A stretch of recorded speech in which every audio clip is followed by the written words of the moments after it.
27 वर्ष है 31 मार्च रे आम महिमा धर्म मेला करूँ और बाबा मैंने उपस्थित होती गाँव लोक मैंने सब बस भिक्षा करती खाई पी गोटा आनंद उत्सव हुए भजन संगीत हुए आज भी सेमती कटक रु संगीत पार्टी आसी बाबा मैंने विभिन्न स्थल आसिक ये महिमा लीला जोटा आरंभ होता 1826 मसीह से चली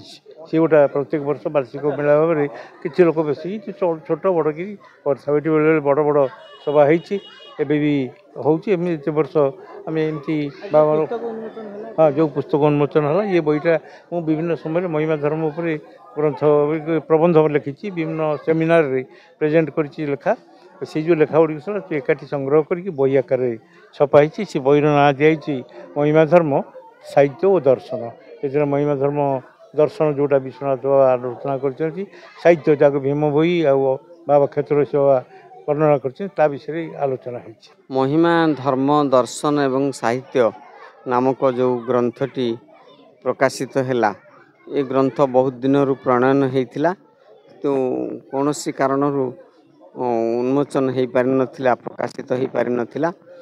यहाँ महिमा धर्म सेवा ट्रस्ट तरफ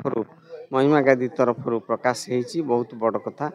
धन्यवाद कथा एथिरे महिमा धर्म संपूर्ण दर्शन एवं साहित्य लिखाही आउ ताको आमे तन तन करी पढ़ी ठीक सेमती जमती सजैकी प्रकाश हवा कथा सेमती सजैकी प्रकाश करूँ प्रणम पूज्य परम पूज्य बाबा मानकर आउ जो मत से जो ग्रंथ से लिखिं तार सार निर्यास ये पुस्तक रे प्रकाशित होती समस्ते जानीपारे और समस्ते महिमा धर्म तत्व जानिक खुशी हे लाभान्वित हे। गोटे भव्य उत्सव से लिखित पुस्तकटी हूँ महिमा धर्म दर्शन साहित्य डॉक्टर सत्यानंद स्वाई आगु गुड़ी आर्टिकल लिखी सर विभिन्न मैगजीन रे ताको सब कंपाइल कराई गोटे मैगजीन ये गोटे पुस्तक प्रकाश पाई जोटा कि महिमा धर्म विषय जानापी गोटे प्रवेश पथ भाया कम कर साधारण लोक गोटे पुस्तक पढ़ले जापर महिमा धर्म दर्शन तार तत्व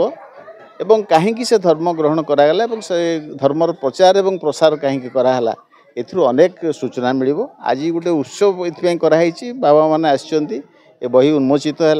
और यहाँ गोटे भारी ग्रहणीय पुस्तक हो तार बहुत रही आवश्यकता आम समाज पाई समाज गठन पाई चरित्र गठन पाई मनीष समाज भल मनीष तैयारी करिवो एटा गोटे ताकू भल उपादान ताकू जोगेइबो तेणु पुस्तकर